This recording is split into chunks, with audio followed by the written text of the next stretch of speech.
اس assembly سے الحاق India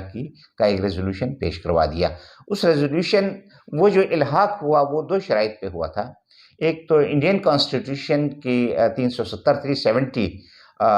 جو اس کی شک تھی، اس کی روح سے کشمیر کو ایک خصوصی اسٹیٹس حاصل تھا، جہاں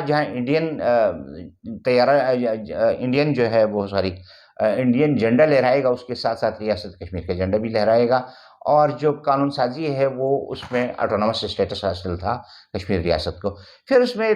37A کے نام سے ایک اور ایڈیشن تھا ان کے کانسٹیٹیوشن میں، جس کے تحت یہ اسٹیٹ سبجیکٹ رول جو ہے ڈوگروں کا بنایا ہوا، اس کو برقرار رکھا گیا تھا۔ سملرلی آزاد کشمیر میں بھی اس کو برقرار رکھا گیا تھا، گلگت بلتستان میں بھی لیکن گلگت بلتستان کی حیثیت اس لحاظ سے ذرا مختلف تھی کہ یہاں کے لوگوں نے اپنے طور پہ لڑ کے اس علاقے کو آزاد کروا لیا تھا، اور آزاد کروا کے 20 دن تک 18 دن تک ایک انڈیپینڈنٹ حیثیت میں رہنے کے بعد جا کے پاکستان کے ساتھ الحاق کیا تھا 1 نومبر 1947-48 کو۔ اور اس کے بعد یہاں پر جو قوانین نافذ کیے گئے، اسٹیٹ سبجیکٹ رول بھی اس وقت نافذ رہا، لیکن گریجولی 1972 میں ذوالفقار علی بھٹو صاحب نے گلگت بلتستان میں کچھ ریفارمز کی۔ ان میں جو چھوٹی چھوٹی راجدھانیاں تھیں ان کے راجگی نظام کو ختم کر دیا۔ اس کے ساتھ ساتھ انہوں نے جو یونائٹڈ نیشنز میں یہ بات میں آپ کو اور عرض کرتا چلوں کہ جب یہ سیز فائر ہوا 1948 میں کشمیر میں، تو اقوام متحدہ میں یہ ایشو گیا، اور اقوام متحدہ نے ان تینوں خطوں کو متنازع علاقے قرار دے دیا، اور اس کے ساتھ ساتھ جو علاقے جس ملک کے قبضے میں تھے تا استصواب رائے، وہ علاقے انہی کے کنٹرول میں رہنے دیا۔ آزاد کشمیر اور گلگت بلتستان پاکستان کے قبضے میں، اور مقبوضہ کشمیر جو ہے وہ انڈیا کے قبضے میں۔ اس کے لیے ایک چیز یہ کہا گیا کہ یہ دونوں ممالک جو ہیں ان علاقوں میں لوکل آٹونومس گورنمنٹس قائم کریں گے، جن کے ذریعے یہاں کے معاملات کو رن کیا جائے گا، اور اس کے ساتھ ساتھ چونکہ یہ متنازع علاقے ہیں تو یہاں کے لوگوں کو وہ رعایتیں حاصل رہیں گی جو یونائٹڈ نیشنز کے چارٹر کے مطابق ڈسپیوٹڈ ایریاز یا متنازع علاقوں کے عوام کو حاصل ہیں۔ لیکن یہ حقوق بدقسمتی سے شاید ان میں سے کسی کو بھی نہ مل سکے۔ البتہ آزاد کشمیر میں ان کا ایک اپنا سیٹ اپ رہا، ان کا کانسٹیٹیوشن رہا، ان کا جھنڈا رہا، وہاں پر صدر اور وزیر اعظم اور سپریم کورٹ ان کا اپنا ایک انڈیویجول اسٹیٹس رہا۔ یہی اسٹیٹس مقبوضہ کشمیر کا بھی رہا، یہ آپ کے 17 جنوری 2019 تک۔ 17 جنوری 2019 کو موجودہ انڈین گورنمنٹ نے ان کلازز کو ختم کر کے 370 اور 37A دونوں کو ختم کر کے اس کو 2 حصوں میں تقسیم کر کے ریاست کشمیر کو انڈیا میں ضم کرنے کا اعلان کیا، اگرچہ کشمیری عوام نے اور انٹرنیشنل برادری نے اس کو قبول نہیں کیا۔ اسٹیٹ سبجیکٹ رول آج بھی آزاد کشمیر میں اپلیکیبل ہے، نافذ العمل ہے، لیکن گلگت بلتستان میں جب ذوالفقار علی بھٹو صاحب نے ریفارمز کی تو ان کے پیش نظر ایک چیز تھی کہ یہ بڑا مردم خیز علاقہ ہے، یہاں بڑے لڑنے والے لوگ بھی ہیں، لیکن دوسری طرف بڑے پرامن بھی ہیں، وہ اپنے حق کے لیے لڑتے ہیں تو پھر پیچھے نہیں ہٹتے، لیکن نارملی وہ بڑے پرامن لوگ ہیں، یہاں کوئی اس طرح کی کشت و خون نہیں ہوتا۔ تو انہوں نے ایک تو یہ پرنسلی اسٹیٹس کا جو اسٹیٹس تھا وہ ختم کیا، راجگی نظام ختم کر دیا۔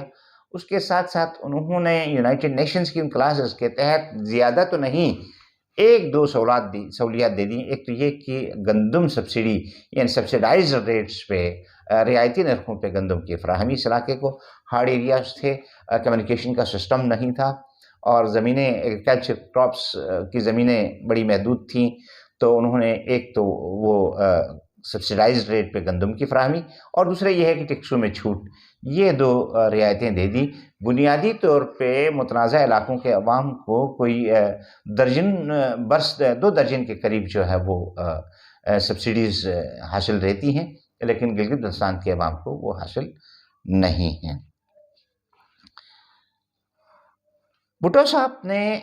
ایک اور زیادتی یہ کی، چونکہ یہ علاقہ انڈیا، چائنا اور افغانستان کے بارڈر پہ تھا، اس وقت کے حالات پاکستان جو ہے 2 لخت ہو چکا تھا، اور اس کے بعد ایک سچویشن ایسی تھی، اس میں یہ تھوڑی بہت ریفارمز تو ضرور کی انہوں نے، لیکن اس کے ساتھ ساتھ اجلال حسین زیدی صاحب جو اس علاقے میں پولیٹیکل ایجنٹ تھے، ان کے ذریعے اس علاقے میں فرقہ وارانہ عصبیت کا ایک بیج بو دیا، اور ان کے ذریعے اس علاقے میں ایک اس طرح کا انتشار کہ آگے آ کے کہیں یہ لوگ متحدہ طور پہ اپنے حقوق کا مطالبہ نہ کر سکیں، یہ نہ کہہ سکیں کہ ہم نے خود اپنے علاقے کو آزاد کروا کے پاکستان کے ساتھ شامل کیا ہے تو ہمیں ایک خصوصی اسٹیٹس دیا جائے، اس لیے انہیں آپس میں مبینہ طور پہ لڑا دیا گیا۔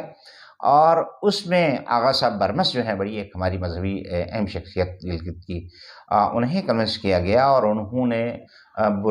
پرتپاک طریقے سے اسٹیٹ سبجیکٹ رول کے خاتمے کی حمایت کر دی۔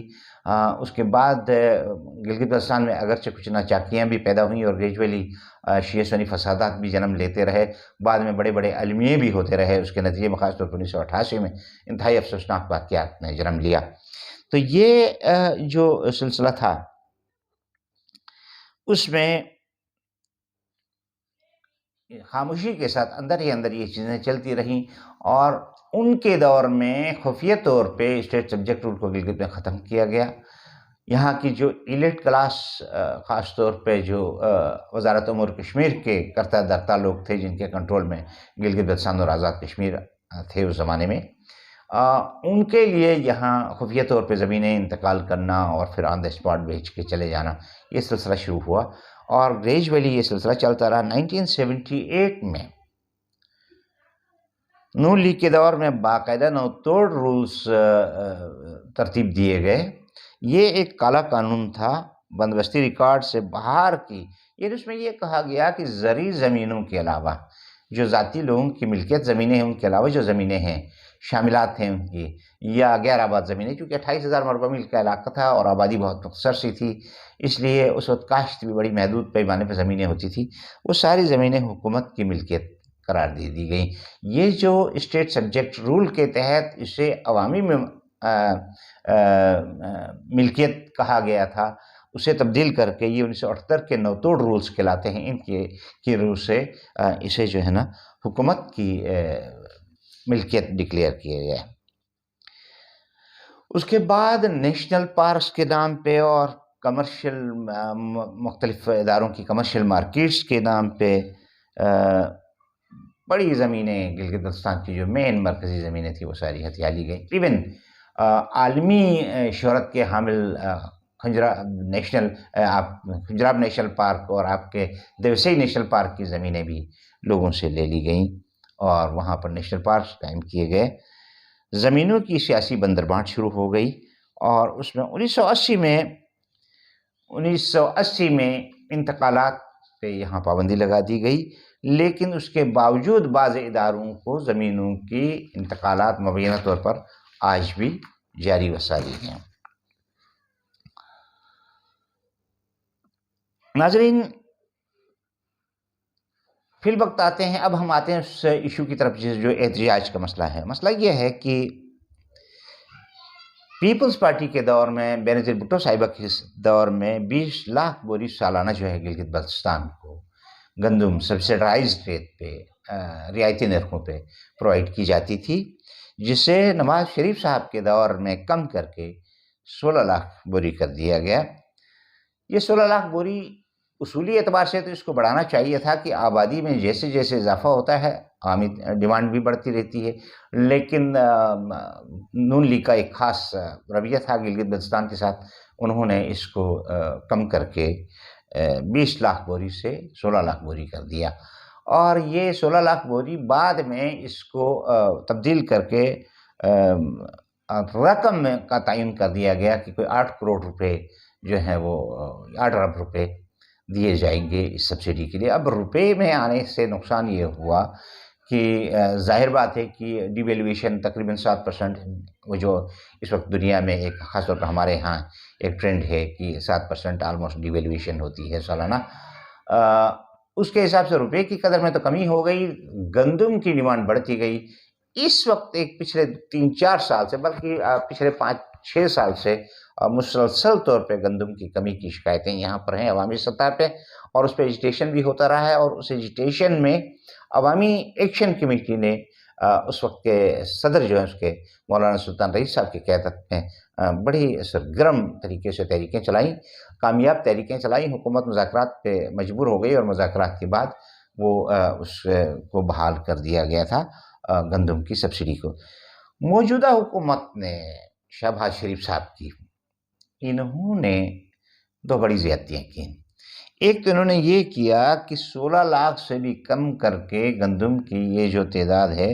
13.5 لاکھ بوریاں کر دی۔ اب اس کی وجہ سے گلگت بلتستان کے بیشتر علاقوں میں ضرورت کے مطابق گندم نہیں پہنچ سکی، برف باری کی وجہ سے راستے بھی بلاک ہو گئے، عوام ایجیٹیشن پر مجبور ہو گئے۔ ایک تو عوام پہلے ہی اسٹیٹ سبجیکٹ رول کی بحالی اور خالصہ سرکار کے فرسودہ قانون کے خاتمے کے لیے کوشاں تھے، اوپر سے یہ تنازع بھی شروع ہو گیا، اور اس پہ نون لیگ کی سابقہ حکومت کے دور میں انہوں نے 30 اور 70% کا ایک ریشو طے کیا کہ 30% زمینیں اسٹیبلشمنٹ کے پاس ہوں گی جس میں وہ اسکول ہاسپٹلس وغیرہ بنا سکیں گے، اور 70% زمینیں عوام کی ہوں گی۔ اس میں سے خالصہ لینڈ کو انہوں نے پبلک لینڈ کا نام دے کے گورنمنٹ کی تحویل میں دینے کا، یعنی کان ادھر سے پکڑو یا ادھر سے پکڑو، وہ سرکاری تحویل میں ہی دینے کا ایک سلسلہ کیا۔ البتہ اس میں یہ ہوا کہ ایک ریشو کا تعین کیا گیا تھا، لیکن وہ بل اسمبلی سے منظور نہیں ہو سکا باوجود۔ فی الوقت زمینیں 3 قسم کی ہیں، اس میں ذاتی ملکیت کی زمینیں ہیں جو لوگوں کے زیر تصرف ہیں، شاملات ہیں، اور چراگاہیں اور بنجر زمینیں ہیں۔ 1978 کے نوتوڑ رولز کے تحت شاملات چراگاہوں کو حکومت ہتھیا رہی ہے۔ عوام کی زمینیں آبادی کے حساب سے کم پڑ رہی ہیں، جو پرانی زمینیں تھیں، ضرورت مزید زمینوں کو کلٹیویٹ کرنے کی ضرورت ہے، لیکن وہ زمینیں ایگریکلچر بیسڈ چونکہ یہ سوسائٹی ہے، ان کو وقت کے ساتھ ساتھ مزید زمینوں کی ضرورت پڑتی ہے، لیکن چونکہ چراگاہیں اور شاملات اور اس کے ساتھ جو بنجر زمینیں ہیں اسے گورنمنٹ اپنی تحویل میں لے چکی ہے، تمام ایجیٹیشن کر رہے ہیں کہ یہ ہم نے خود ہی علاقہ آزاد کروا لیا، ہماری اپنی پراپرٹی تھی، آپ اس پہ قابض کس بنیاد پہ ہیں۔ ایک تو ان زمینوں کی آنرشپ کا تنازع ہے، اور دوسرا معاملہ گندم سبسڈی میں کمی کا ہے۔ تیسرا یہ ہے کہ ان حالات میں جب مرکز کی حکومت نے، یہاں پی ٹی آئی کی حکومت ہے، اس کو پریشر میں لانے کے لیے مرکزی حکومت نے یہاں کے بجٹ میں بھی بہت بڑی ڈراسٹیکلی اس میں کمی کر دی، اور جو انہوں نے فنڈز ایلوکیٹ کیے وہ بھی ادا نہیں کر دیے۔ نتیجہ یہ ہے کہ اس وقت ترقیاتی کام گلگت بلتستان میں بالکل ٹھپ ہو چکے ہیں۔ اس صورتحال میں یہ جو ایجیٹیشن ہے اس کو انڈین میڈیا بڑے پروپیگنڈے کے طور پہ پاکستان کے خلاف استعمال کر رہا ہے۔ ان حالات میں موجودہ وزیر اعلیٰ خالد خورشید صاحب نے ایک تو آل پارٹیز کانفرنس بلانے کا فیصلہ کیا ہے، اس میں جو پارلیمنٹ میں جتنی پارٹیاں ہیں ان سب کو بلایا گیا ہے۔ اس کے ساتھ ساتھ اس میں وہ ایک تو کہہ رہے ہیں کہ ایک ریونیو اتھارٹی ہم قائم کریں گے جس کے ذریعے باہر سے آنے والے انویسٹرز سے پہ کچھ ٹیکسز نافذ کیے جائیں گے، آپ کے سوسٹ بارڈر کا کچھ ٹیکس ہوگا، پانی کے حوالے سے جو ریونیوز کا لا ہے اس کے روشنی میں کچھ ملے گا۔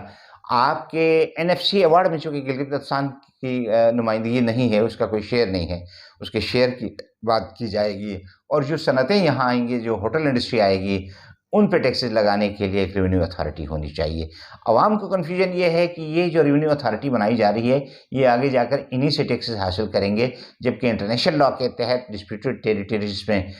جو ہے اس طرح کے ٹیکسز کے نفاذ کا کوئی جواز نہیں ہے، تو وہ اس کے خلاف بھی ایجیٹیشن کر رہے ہیں کہ ریونیو اتھارٹی کا قیام نہیں ہونا چاہیے۔ تو اس سلسلے میں خالد خورشید صاحب نے ایک آل پارٹیز کانفرنس بلانے کا فیصلہ کیا ہے، جس میں لینڈ ریفارمز ایکٹ، ایک باقاعدہ لینڈ ریفارمز کا قانون بنانے جا رہے ہیں وہ، اور اس کے ساتھ ساتھ جو ہے ریونیو کلیکشن اتھارٹی کے قیام، یہ دونوں چیزیں۔ لینڈ ریفارمز ایکٹ میں آپ کے نوتوڑ رولز کے، خالصہ سرکار کے اور اسٹیٹ سبجیکٹ رول کے یہ سارے میٹرز ڈسکس ہوں گے، یہ چیز طے ہونی ہے۔ اس پہ پچھلی 1 سال قبل اپوزیشن لیڈر امجد حسین صاحب اور موجودہ ڈپٹی اسپیکر نے بھی ایک بل پیش کیا تھا، وہ بل بھی زیر غور ہے وہاں پہ، اور اب موجودہ حکومت ایک نئے انداز میں اس میں تبدیلی کر کے عوامی اتفاق رائے کے ساتھ، موجودہ قیادت کے ساتھ، ابھی ریسنٹلی ایک اپنی پریس کانفرنس میں خالد خورشید صاحب فرما رہے تھے کہ وہ اپوزیشن لیڈر امجد حسین صاحب جو پیپلز پارٹی کے صوبائی صدر ہیں اور ان کے ساتھ ساتھ نون لیگ کے صوبائی صدر حفیظ الرحمان صاحب کو بھی اعتماد میں لے کے ان کو بھی اس رائے میں شریک کر کے مشترکہ طور پر لینڈ ریفارمس ایکٹ اور ٹیکس ریونیو اتھارٹی کے قیام کے سلسلے میں قانون سازی کرنے جا رہے ہیں۔ ناظرین، یہ آج تک کی گفتگو تھی۔ انشاءاللہ اگلی گفتگو میں ہم آپ کے سامنے گلگت بلتستان کے حوالے سے ہی ریونیو اتھارٹی اور دوسرے معاملات پہ اگلا اپنا ویلاگ لے کے آپ کی خدمت میں حاضر ہوں گے۔ تب تک کے لیے اپنے میزبان عبدالبشیر خان کو اجازت دیجیے۔ پاکستان پائندہ باد۔ السلام علیکم ورحمۃ اللہ وبرکاتہ۔